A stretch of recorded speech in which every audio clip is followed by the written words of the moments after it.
Hi, my name is Dave Bartholomew, and we're here to discuss living a simpler, more sustainable life. We're going to base that conversation on almost 40 years of experience on the journey of living a simpler, more sustainable life, sharing our successes, our failures, things we've read, learned, things we've done, things we've tried. We're going to cover a wide variety of topics, including designing, building, and financing our own home.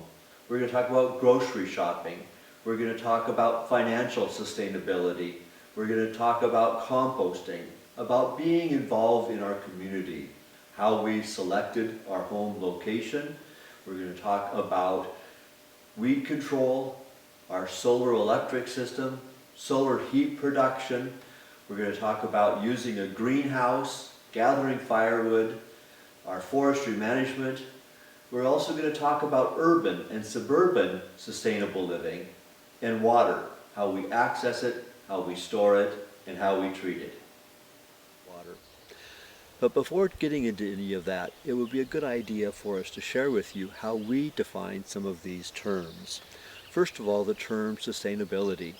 In my research, it looks like that word is about 700 years old and has endured its application for much of that time. But even in my lifetime, its usage has evolved, as has its definition. For the early days of my life, it was just a common word that occasionally was used with little attention paid to it. My first remembrance of using it in any significant way was in business school when we were talked about financial sustainability, and the definition was that retained earnings needs to be growing at least as fast as revenues in order for an organization to be financially sustainable.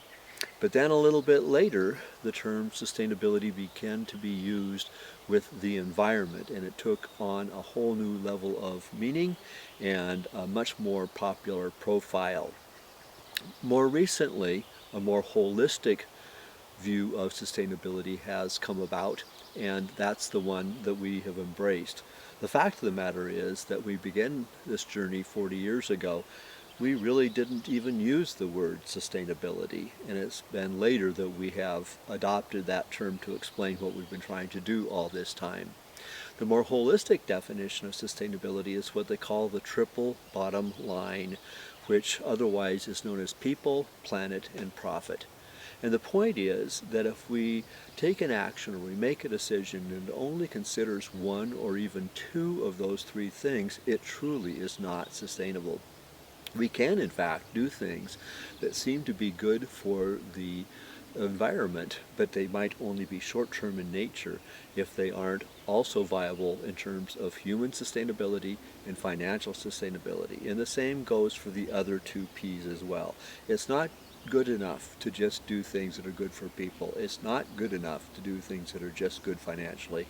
We need to embrace all three of those at the same time.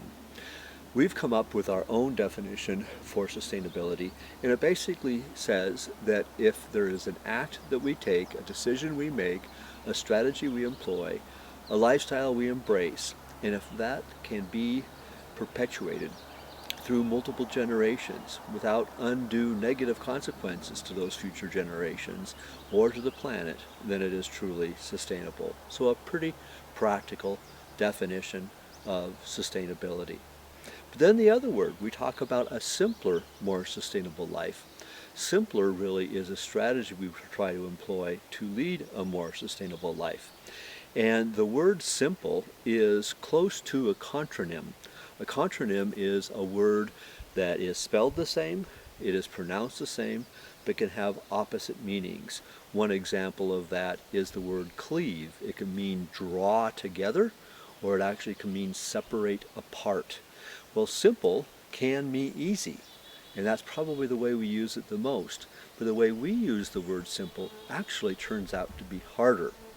Simpler, as it relates to a more sustainable life, is a life that has fewer moving parts. It has fewer steps in the process, and as a result, it is more reliable. There's fewer unintended consequences, less to break, and in essence, it is more sustainable. So with that, what we thought we would do in this first introductory video is give you a quick tour of the land that we live on. We live on acreage in north central Washington, and it is, in our mind, ideal for living the kind of lifestyle that we want. We are remote. We would describe where we live as wilderness, yet in about a half an hour we can be to a major grocery store. It is land that has been homesteaded by people of European ancestors for well over 100 years, and so we know that it has viability. We know that it can be a place that humans can live. Those pioneers that moved here well over 100 years ago also believed in living a simpler, more sustainable life, only they didn't call it that.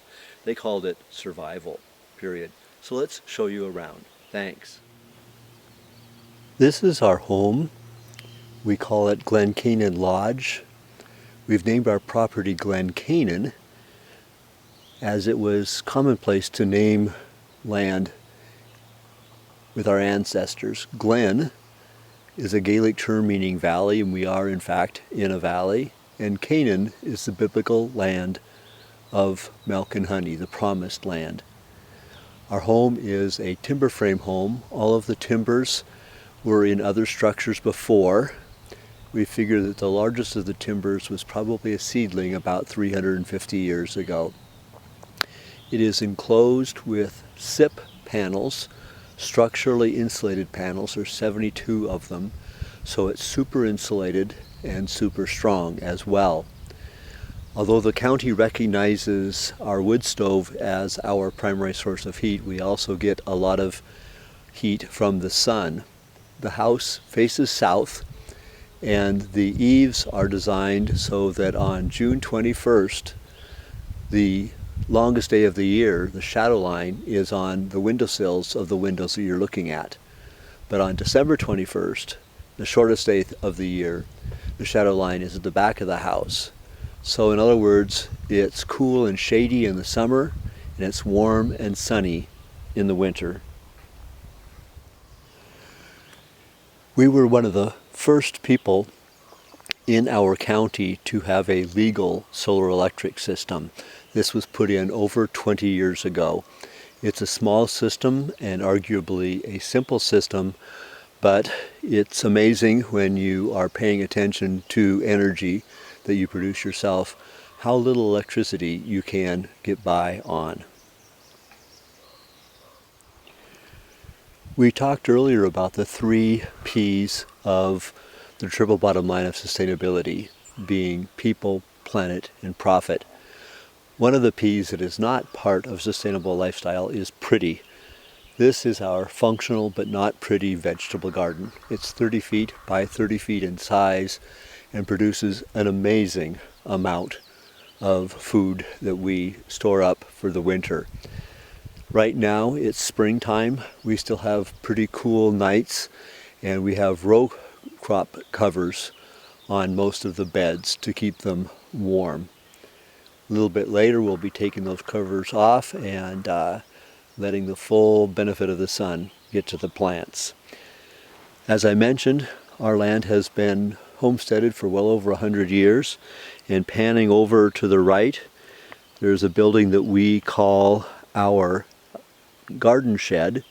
It was, however, originally a chicken coop by the people who homesteaded here. About 10 years ago we had to pretty much take it all apart and put it back together again. Much of it had rotted, and we reused the wood that was good, and in the process the building shrunk by about 25%. But it's a very functional building to this date. The wood that it is made out of was all milled on this property, and there's some amazing wood to be seen as well. This is one of several meadows at Glen Canaan. In the middle of the meadow you'll see an odd structure. That is an ancient hay wagon that someone left there, I'd guess 50 years ago, and it's just been slowly decaying over the years. Some might call it an eyesore or trash. we view it as evidence of the rich heritage of this property.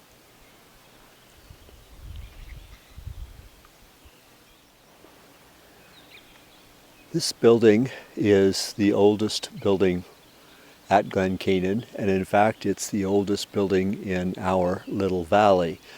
It was built by the Duncan families in the 1890s. It originally was a home, later converted to a barn, then back to a home again. It isn't the oldest building that was built on this homestead, however. Up the hill a little bit was the original family home that has since collapsed about 40 years ago, but this log building has endured. It did, however, suffer a roof failure about a decade ago, and a few years later we hired a very specialized crew to spend almost a year completely disassembling and reassembling it, and it is in like new condition. Everything from the top of the walls up is brand new, but the log walls themselves only have 3 new logs. All the rest are the same logs that the Duncans put in it about 130 years ago. Pretty amazing building. And in the forefront you'll see what is a perpetual project for us, and that is managing the forests of our land. We figure we've got about 30% of our land in forests. The major threat to us in terms of natural disaster is forest fire, and so we spend a big portion of our year managing the forest to try to minimize the likelihood of wildfire and also increasing the health of the forest. And this means taking out a lot of wood, and so we use wood for firewood. We also take the limbs and scraps and have them chipped that we use in our gardens and around trees and so on. And I also do have a portable chainsaw mill that I make lumber with, which comes in extremely handy. So that's a little bit about us and what we're trying to do both with our lifestyle and with these videos. We really look forward to engaging in this journey to a simpler, more sustainable life with all of you. We do want to make this a conversation, so please make comments below. If you have questions, or suggestions, or topics you want us to focus on, we'd be happy to entertain that idea. Also, we only want to do this if there's an interest, so if you could like this video, if you could share it, or subscribe to this channel, that would be much appreciated. But in the meantime, I want to leave with you what I believe to be one of the most important success factors for leading a simpler, more sustainable life, and that's attitude. It has been said that attitude is everything, and that certainly applies to leading a more sustainable life. And I've shared this idea with many people, and most people are pretty receptive to it, but there almost always are objections of one sort or another. Some people might say, well, I'll lead a more sustainable lifestyle if I can live within 5 minutes of a Starbucks. Or if all I have to do differently is vote differently or donate to political causes. Or as long as I don't have to give up my muscle car or my microwave dinners, and as long as I don't need to get my hands dirty. Well, the fact of the matter is that none of those and nothing else is mandatory when it comes to leading a more sustainable lifestyle. But what is mandatory is change. If you want to lead a simpler, more sustainable lifestyle, it means you're going to be making some changes. And attitude is what makes that possible. I encourage you to embark on this journey with us. I encourage you to embrace change, embrace what is new, and to consider it an adventure, consider it an exploration, because that's what it is. Please join us on this journey, and we'll all be leading a simpler, more sustainable life. Thank you.